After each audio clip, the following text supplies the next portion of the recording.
Hi, it's Amy from Cakes with Faces and welcome back to Japan News. I started this series because it feels like we're always hearing sad news about things in Japan closing down. Recently, Venus Fort, the shopping mall in Odaiba, closed down. Asimo, that's Honda's robot, retired, and they also demolished the Nakagin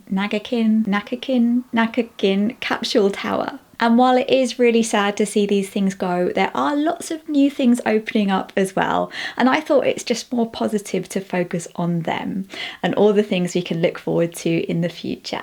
Today, we've got the world's largest conveyor belt sushi restaurant.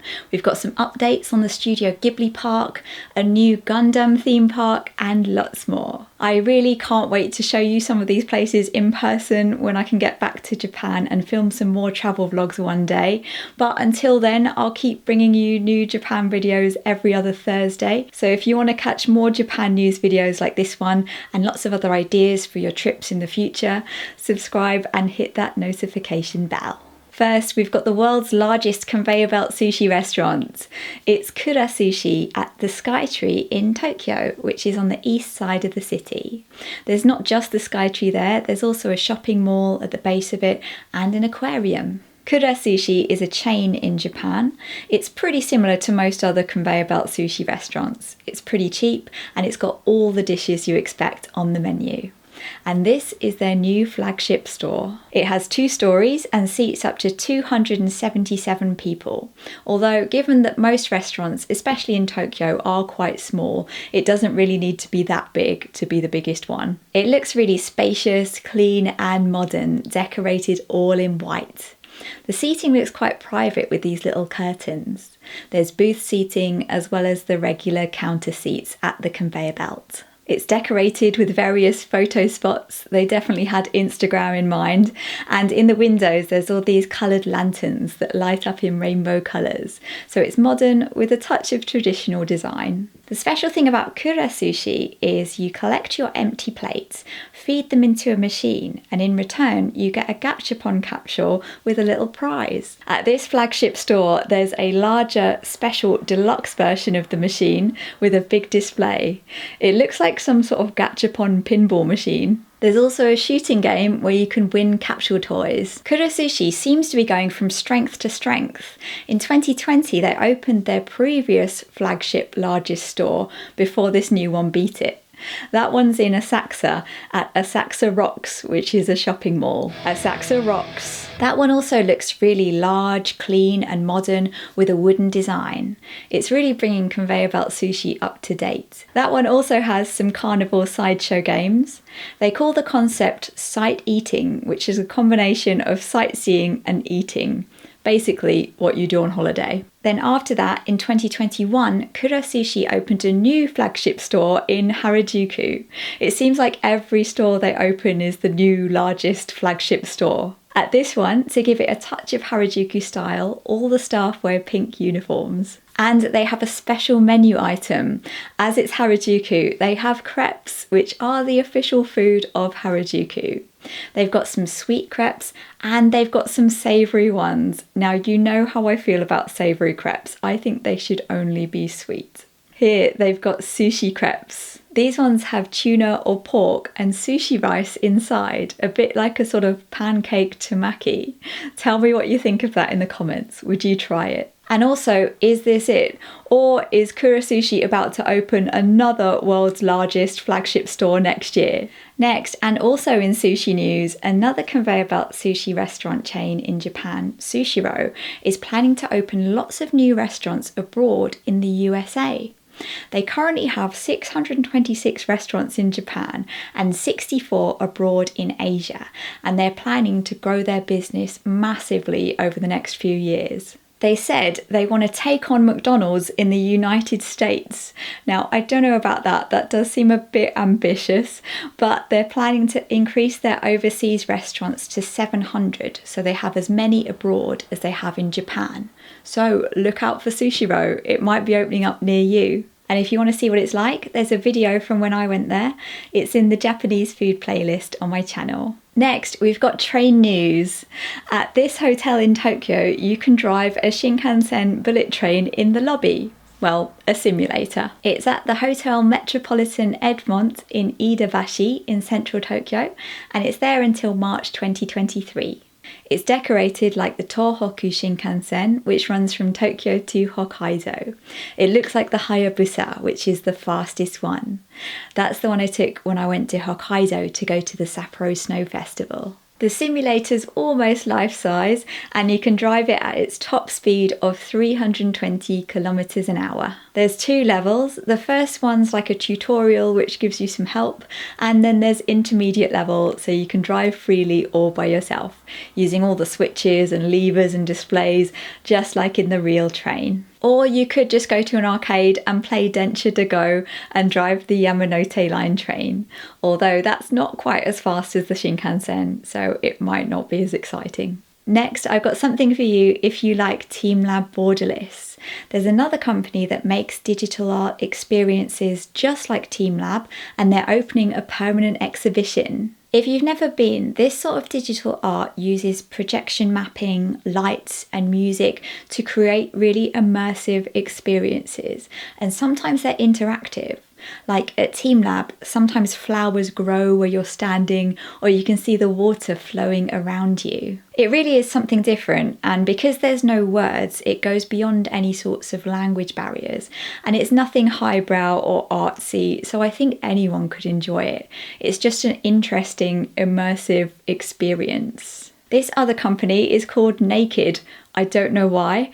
They've had lots of temporary exhibitions all around Japan, and now, for the first time, there's a permanent one. It's in the Marui department store in Yurakucho, which is in Tokyo near Ginza and Tokyo Station. The name of the exhibition is Naked Flowers for You, which is kind of a strange sounding name. They've had exhibitions called Flowers before. The idea is that all living things are flowers, and this permanent one is supposed to be a lot more personalised. The director said, "In this place, you yourself are a flower. You are a piece of art. I hope that your visit here will help you to rediscover your own charm and give you the courage to let your individuality shine." There's various rooms with different themes and scents. There's a beautiful frozen flower garden and a chocolate garden where it says you can find and harvest medicinal chocolate. Chocolate is definitely a medicine. There's a hand sanitizer station with projection mapping so flowers bloom on your hands. There's a mirror that analyzes your face and creates flower art and tells you what sort of makeup would suit you. And a cafe with personalized drinks and smoothies that contain the nutrients you need. From the preview, it looks like it's smaller than teamLab Borderless, but it does have some interesting installations. I really enjoyed teamLab, so I definitely recommend going to whichever you can, whichever's open during your trip. And it is also worth remembering that teamLab have lots of other installations as well, all around Japan. It's not just teamLab Borderless, the permanent museum. Next, a Gundam Park is opening in Fukuoka. I keep coming across more reasons to go to Fukuoka. I really loved it there. There's so many interesting places to visit all around Kyushu. It's probably my favourite part of Japan outside Tokyo. You might remember from a previous Japan news video, the largest Gundam statue in the world is in Fukuoka. It's life-size at 24.8 metres tall, which is 5 metres taller than the Unicorn Gundam in Tokyo, which is 19.7 metres, and the one in Yokohama is 18 metres tall. That one's temporary, but it has been extended, so it's now going to be there until March 2023. This new one is at Mitsui Shopping Port Lala Port in Fukuoka. And now, inside the shopping mall, there's going to be an attraction called Gundam Park Fukuoka. There's going to be a variety sports area with action video games that you move around to play, like the sorts of games that use a camera or motion tracking. There'll also be an arcade and UFO catcher machines with special prizes, and a space for exhibitions and special events.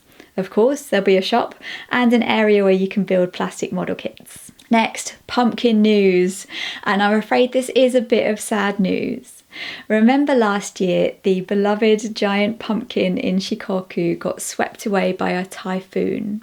They did manage to catch it and bring it back to land, but it was cracked and damaged. The pumpkin is by artist Yayoi Kusama, They took it back to the studio and everyone was hoping it would be repaired and reinstated in its original home. But it turns out there's currently no plans to put it back there, but they are still in discussions, so maybe it's not the end for this little pumpkin, big pumpkin. It had actually been there for 27 years, since 1994.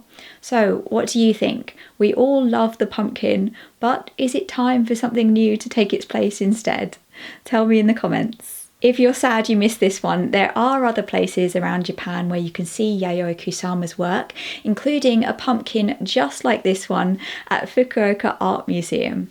There you go, another reason to go to Fukuoka. I think I actually saw this pumpkin when it was at Fukuoka Castle temporarily, having a mini holiday for cherry blossom season. And there's lots of Yayoi Kusama's work at the art gallery in Matsumoto, because that's where she's from. I was planning to visit this on my cancelled trip. It looks like a lot of fun. Next, Shinjuku Station is being renovated. It's the busiest train station in the world, and if you've ever been, you'll know just how busy it is. There's so many platforms, train lines, miles of corridors, it's on multiple levels. It really is like a whole city in itself. The aim of the renovations is to make the station easier to navigate, and I've got to say, good luck to them. I don't know if that's even possible when there's so many platforms and different train lines to organise. Having said that, if you are going there, don't worry too much. There's lots of signs in English, so just keep following the signs and you'll be okay. Actually, I think it was Shibuya Station that I got stuck in once. The ticket gates wouldn't let me through, so I had to go to the counter so they could let me out. At Shinjuku, a big part of the renovations is building a route so you can walk through from the east side to the west side without having to go through any ticket barriers. It's costing 72.8 billion yen and it's not going to be finished until 2046, which is quite a long time. So I guess we can expect some disruption until then. But as it's Japan, I'm sure they'll handle it well and keep everything organised. It's such a busy station, they've got to keep it running somehow. Next, an update about the Ghibli Park near Nagoya that's opening later this year. A tower near the entrance to the park is open already. It's a clock tower with a lift in it, an elevator. It's not taken directly from any of the films, but it's inspired by the style of Laputa Castle in the Sky. The tower was already part of the public park, which the Ghibli Park is being built inside of. So it's been renovated and restyled for Studio Ghibli. So that's why it's open already. They keep teasing us with updates about the Ghibli Park, so I'm sure there'll be more news on this. It's going to be more of a natural themed park with some gentle rides rather than a full-on theme park. The grand opening is on 1st of November this year. So that's it for Japan news. Tell me what you're most looking forward to. Is it the world's largest sushi restaurant? Would you try those sushi crepes in Harajuku? Are you looking forward to naked flowers for you, or maybe the Gundam Park? Tell me in the comments, and I'll see you not next week but the week after on Thursday. Bye bye.